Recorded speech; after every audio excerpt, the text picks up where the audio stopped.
성경 한 장 보겠습니다. 사무엘상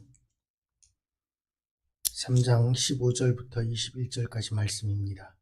구약성경 413페이지입니다.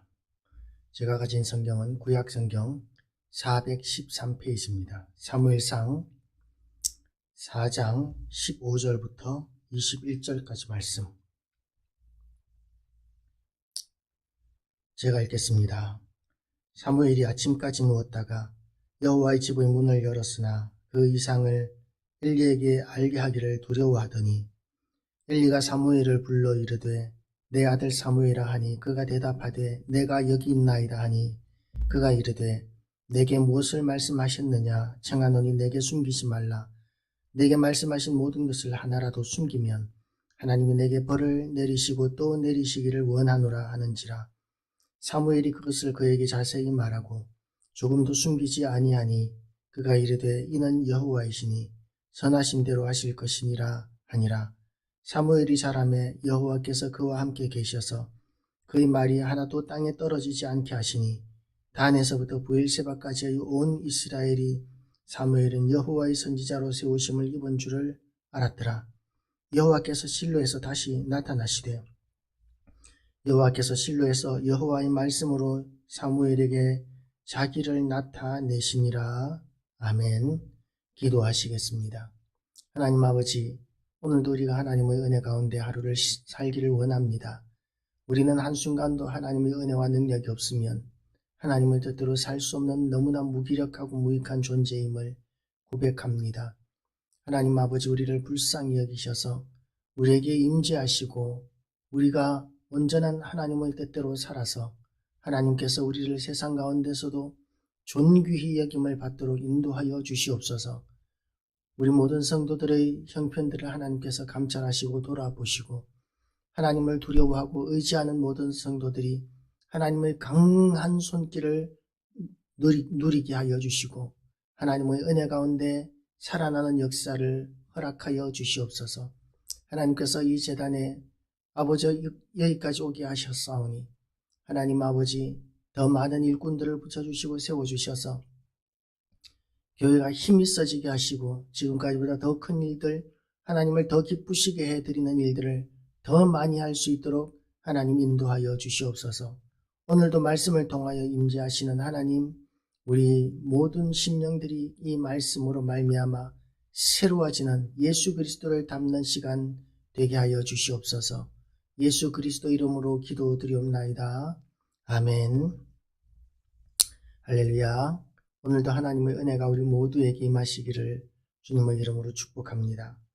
이제 사무엘이 하나님의 계시를 받고는 이제 아침까지 누웠다가 여호와의 집의 문을 엽니다. 그러니까 이 사무엘은 지금 사환의 일을 하고 있는 것이죠. 성전에서 이 시대는 성전은 없었고 성막입니다. 성막에서 사환의 일, 청소하고 심부름하고 이러는 일을 하고 있는 어린 아이였었죠. 그런데 이 사환이었던 사무엘에게 하나님이 임재하십니다. 나타나셔서 이제 예언의 말씀들을 선포하시고 대언자로서 하나님께서 사무엘을 사용하십니다. 지난 밤에 하나님께서 사무엘에게 나타나셔서 하신 말씀들은 엘리 집안에 대한 심판의 내용이었습니다.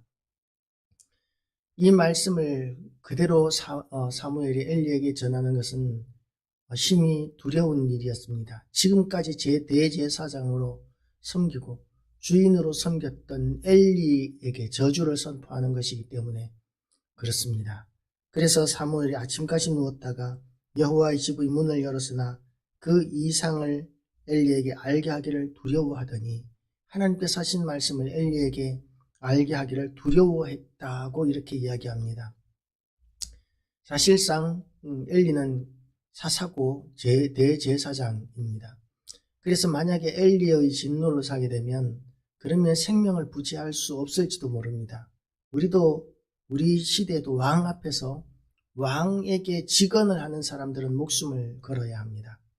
그런데 그 왕에게 하는 말들이 왕에게 대한 저주를 선포하는 말이라면 그러면 심히 두려운 일일 수밖에는 없죠. 생사 여탈권을 가지고 있는, 죽이고 살리고를 할 수 있는 그 왕 앞에서 왕의 죄를 지적하고 그리고 저주를 선포한다면 그 사람은 살아남을 생각을 포기하고 이야기를 해야 할 것입니다. 그런데 하나님께서 엘리의 집안에 대해서 심판을 사무엘에게 이렇게 말씀하셨다는 것은 하나님께서 사무엘을 사용하셨다는 것이죠. 하나님이 함께 하시고 지켜주시기 때문에 사무엘은 그 일을 감당해야만 합니다. 물론 우리가 이 땅을 살아가다가 보면 하나님의 뜻대로 행하는 것이 그 결과가 우리가 보기에는 좋지 않을 때가 많이 있습니다. 초대교회 성도들은 하나님의 말씀을 붙들고 말씀대로 살기 위해서 목숨을 버렸습니다. 말씀을 붙들고 말씀대로 살고 예수 그리스도를 섬기면서 살아가는, 예수 그리스도를 따라가는 그 삶이 악한 삶이 아닙니다. 선한 삶이고 사랑의 삶이고 좋은 삶인데, 그런데 그런 삶을 산다는 이유 때문에 죽임을 당했었습니다. 그래서 하나님의 뜻을 행하고 하나님의 일을 감당한다는 것은 우리가 하나님의 능력과 은혜로 말미암아서 형통해진다는 것을 의미할 때도 있지만, 때로는 그것 때문에 우리의 목숨을 내놓아야 하고 우리가 손해를 봐야 할 때도 있다는 것을 성경은 우리에게 가르쳐 줍니다. 많은 선지자들이 하나님의 말씀을 선포하다가 지배자에 의해서, 왕에 의해서 죽임을 당하기도 한 것이 구약 성경의 역사입니다. 그런데 사무엘이 지금 엘리, 그 시대의 왕과 같은 엘리에게 저주를 선포해야 되는 상황인 것이죠. 그래서 그 일은 하고 싶지 않았습니다. 그런데 엘리는 그전에는 여호와 하나님의 음성을 듣고 계시를 받고 이스라엘 백성들을 인도하던 사사였고 제사장이었지만, 그러나 이제는 엘리에게는 하나님의 말씀이 들리지 않습니다. 왜냐하면 엘리가 하나님의 기쁨을 얻지 못하고 있는 상황이기 때문이죠. 자식들을 하나님보다도 더 사랑해서 자식들이 성전 안에서 하나님 앞에 범죄하고, 그리고 사람들의 제사를 그렇게 모욕하는 일들을 하고, 또 성전의 여자들과 악한 일들을 행하는 그런 가운데 있음에도 불구하고 사사로서, 제사장으로서 자식들에게 대한 징계를 내리지 않는 것은 그야말로 그 집안에 대한 하나님의 저주를 각오하지 않고는 있을 수 없는 일인 것이죠. 그런데 엘리가 사무엘을 불러 이르되 내 아들 사무엘아 하니 그가 대답하되 내가 여기 있나이다 하니 그가 이르되 내게 무엇을 말씀하셨느냐 청하노니 내게 숨기지 말라. 내게 말씀하신 모든 것을 하나라도 숨기면 하나님이 내게 벌을 내리시고 또 내리시기를 원하노라 하는지라. 꼭 이렇게 말씀을 요청합니다. 말씀을 요청합니다. 여기서는 이 말해라고 강요하는 것이 아니라 정중하게 간절히 요청하고 있는 상황입니다. 자기에게는 하나님의 음성이 이제는 들리지 않으니까 하나님의 음성을 듣는 사람에게 이제는 정중하게 하나님의 말씀을 요청하는 위치가 된 것이죠. 우리가 하나님의 말씀 앞에서는 이렇게 낮아지고 겸손해지고 사모하는 마음을 가져야 합니다. 우리에게 하나님의 하나님의 말씀을 사모하는 마음이 있음에도 불구하고 말씀이 우리에게 임하지 않는다면 그것은 우리에게 아직까지 죄가 있기 때문입니다. 엘리는 하나님의 말씀을 사모하는, 하나님의 말씀이 임했을 때의 기쁨과 영광을 너무나 잘 알고 있었기 때문에, 경험적으로 알고 있었기 때문에 하나님의 말씀에 대한 사모함은 늘 가지고 있었습니다. 그러나 그럼에도 불구하고 사사로서, 제사장으로서의 그 자기의 사명을 잘 감당하지 못하고 있었기 때문에 하나님께서는 엘리에게 말씀으로 임하지 않으시는 것이죠. 우리가 하나님을 기쁘시게 해드리지 못하면, 하나님의 뜻대로 살지 아니하면 하나님께서는 우리에게 말씀하시지 않습니다. 하나님은 인격이신 하나님이십니다. 그래서 하나님의 말씀이 우리에게 이렇게 받아들여질 때는 우리에게 말씀하십니다. 그런데 하나님께서 말씀하시는데도 불구하고 우리가 외면하고 그 말씀에 순종하지 않고 변화되지 않는다면, 그러면 하나님께서는 인격이신 분이시기 때문에 자꾸만 이렇게 통사정하듯이 우리에게 말씀하시지 않습니다. 하나님께서는 심판을 예비하시는 것이죠. 사무엘이 그것을 그에게 자세히 말하고 조금도 숨기지 아니하니 그가 이르되 이는 여호와이시니 선하신 대로 하실 것이니라 하니라고 이렇게 엘리는 받아들입니다. 신념적으로 받아들이는 모습이죠. 그리고 사무엘에게 대해서는 하나님께서는 영적 권위를 세워주십니다. 엘리를 능가하는, 이미 하나님의 임재가 있으면서부터 시작해서 사무엘은 대제사장이고 사사였던 엘리를 능가하는 영적 권위를 가진 사람이 되었습니다. 그래서 엘리도 함부로 사무엘을 건드리지 못합니다. 그런데 아직까지 사무엘은 어립니다. 그래서 하나님께서 엘리의 집안에 대한 심판을 선포하시면서도 사무엘이 엘리의 집안을 대신해서 이 왕으로서, 이 지도자로서 엘리의 집안을 몰아내고 무찌르는 일을 하는 혁명을 명령하지는 않으셨습니다. 우리는 세상이 잘못되어 있으면 혁명을 하고자 합니다. 그런데 이 세상에서 보면 수많은 왕조들과 수많은 사상들이 이 더 좋은 세상을 만들기 위해서 얼마나 많은 혁명들을 일으켰는지 모릅니다. 조선이 건국될 때에 얼마나 많은 고려의 그 왕족들과 대신들을 학살했는지 모릅니다. 무신정변이 일어났을 때 고려시대에 얼마나 많은 이 문신들이 학살을 당했는지 모릅니다. 나치즘이 일어났을 때 얼마나 많은 사람들이 좋은 세상을 만들겠다고 만들어진 사상인데도 불구하고 그 자기들의 생각에 맞지 않는 계층을 학살하는 그런 일들로 말미암아 나치가 얼마나 많은 사람들을 죽이고 자기의 뜻을 이루기 위해서 전쟁을 일으켰기 때문에 얼마나 많은 사람들이 희생되었는지 모릅니다. 그리고 공산주의가 일어났을 때 그 공산당으로 말미암아서 얼마나 많은 사람들이 희생되었는지 모릅니다. 킬링필드, 크메르 루즈의 그 킬링필드를 우리는 알고 있습니다. 중국도 공산화가 되었을 때 얼마나 많은 사람들이 학살되었는지 모릅니다. 문화혁명, 그 혁명의 기간 동안 얼마나 많은 지식인들이 학살당했고, 러시아가 소련으로 공산화될 때에 얼마나 많은 사람들이 죽었는지 모릅니다. 학살을 당하기도 하고 굶어 죽기도 하는 비극적인 일들이 일어났었습니다. 사람이 세상이 잘못되었다고 보고 혁명을 일으키면 그러면 제일 먼저 하는 일이 학살입니다. 기존 세력들, 전의 세력들, 자기들에게 협조하지 않는 모든 사람들을 학살하고 새로운 세상을 만들겠다고 합니다. 그렇게라도 이렇게 피를 흘리고 그리고 이제 혁명이 완성되면 좋은 세상이 되느냐 하면 사람이 의도한 혁명으로 말미암은 세상은 더 비극적이고 참혹한 세상을 만들어 온 것이 인간의 역사입니다. 그래서 우리는 혁명을 하고 싶어 하지만 그러나 하나님 앞에서 우리는 혁명을 해서는 안 됩니다. 프랑스 혁명도 우리가 알고 있지만 프랑스 혁명은 좋은 민주주의 혁명인 것처럼 이렇게 생각하지만 마리 앙뚜아네트라는 그 당시에 왕실의 어떤 부조리가 있었지만 대표적인 억울한 죽음을 당한 사람이 마리 앙뚜아네트였는데 그 전의 어떤 왕후보다도 검소하게 살았고 세상의 현실을 모르는 것이 아니라 백성들을 누구보다도 아끼는 그런 황후였습니다. 그런데 그 왕후였던 마리 앙뚜아네트에게 거짓말의 그런 소문들을 막 퍼뜨립니다. 백성들이 굶주린다고 하니까 빵을 달라고 하는데 빵이 없다고 하니까 그러면 케이크를 먹으면 되지라는 그런 말을 했다는 유언비어들이 막 나타납니다. 사실이 아닌 유언비어였습니다. 역사가 지나고 나니까 사실이 아닌 유언비어였죠. 아무런 죄도 없는 마리 앙뚜아네트는 그렇게 죽임을 당했었습니다. 그리고 지금 이렇게 우리가 사람이 한 그런 혁명들은 어떤 것보다도 어떤 상황에서도 그 당시보다도 혁명하기 전보다도 좋아지는 것은 없습니다.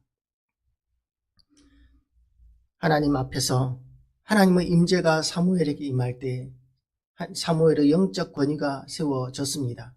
이스라엘의 사사로 제사장으로 하나님께서 택하셨습니다. 그런데 사무엘이 그렇게 지도자가 되는 그 과정에 있어서 하나님께서는 혁명을 요구하지 않으셨습니다. 내가 너와 함께 하니까 네가 이 엘리의 집안을 무찌르고 네가 사사가 되어라고 하지 않으셨습니다. 사무엘은 엘리의 그 지배하에서 치하에서 겸손히 자기의 일을 계속합니다.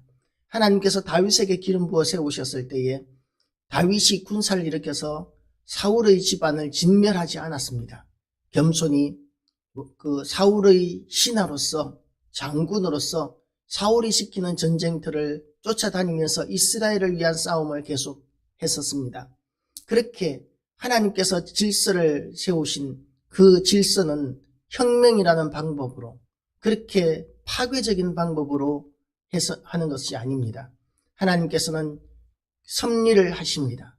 그래서 하나님께서 직접 심판하시고 다음 지도자에게는 하나님께서 권위를 말씀으로 임하셔서 권위를 영적인 권위를 세워주시고 세상적인 능력도 하나님께서 부여해 주십니다. 그래서 하나님이 함께 하시는 사람에게는 하나님께서 그 권능을 부어주시고 그리고 세상과의 싸움에서도 하나님의 사람들이 앞장설 때에 하나님께서 이기게 하시는 일들을 봅니다. 그러나 하나님의 사람들을 세우신다고 해서 그들이 세상의 누군가를 진멸하는 식으로 혁명을 일으켜서 세상을 하나님의 뜻대로 이렇게 변화시키는 것은 하나님의 방법이 아닙니다. 하나님께서 기뻐하시는 방법, 하나님께서 사용하시는 섭리는 순리적인 정권 이양이었습니다. 순리적인 정권 이양을 하는 하나님의 방법은 함께 하시는 것입니다. 사무엘에게 하나님이 함께 하십니다. 그리고 하나님께서는 그 말이 하나도 땅에 떨어지지 않게 하십니다.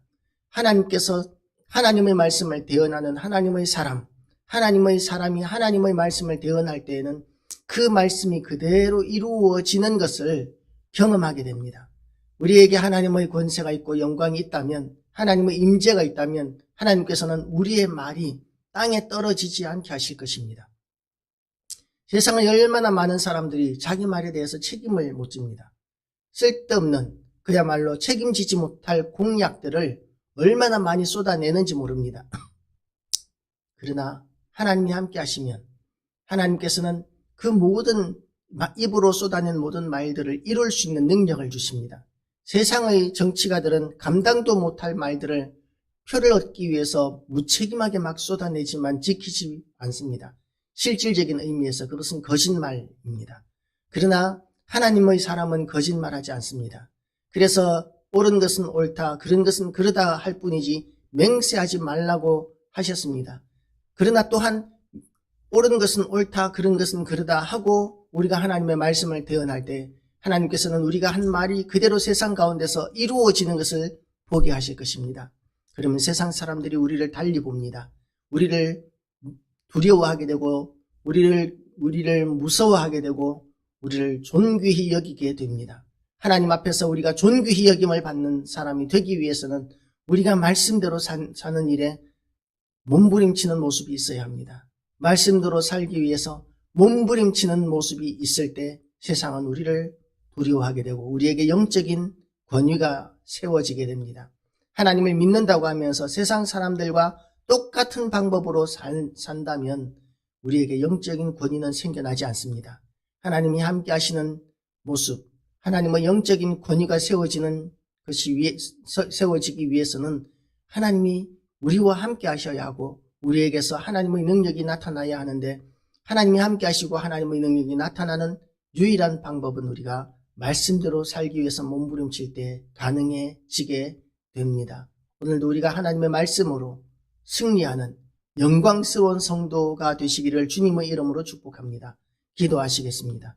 하나님 아버지, 오늘도 우리에게 은혜의 말씀을 허락하여 주심을 감사드립니다.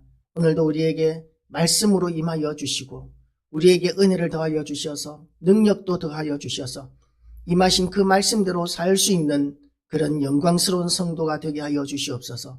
오늘도 우리 모든 성도들의 삶 가운데서 은혜 더하여 주시고 하나님 아버지께서 참으로 우리 성도들을 통하여 믿음을 더하여 주시옵시고 승리하는 날 되게 하여 주시옵소서. 인도하여 주시옵소서. 하나님 아버지 필요한 물질을 채워주시고 사업장이 잘 되게 하여 주시옵시고 전능하신 하나님 아버지 오늘도 하나님께서 도우시는 도움의 손길을 우리가 누리게 하여 주시옵소서. 예수 그리스도 이름으로 기도드리옵나이다. 아멘. 하늘에 계신 우리 아버지여 이름이 거룩히 여김을 받으시오며 나라의 임하옵시며 뜻이 하늘에서 이룬 것 같이 땅에서도 이루어지이다. 오늘날 우리에게 일용할 양식을 주옵시고 우리가 우리에게 죄 지은 자를 사하여 준 것 같이 우리 죄를 사하여 주옵시고 우리를 시험에 들게 하지 마옵시고 다만 악에서 구하옵소서. 대개 나라와 권세와 영광이 아버지께 영원히 있사옵나이다. 아멘.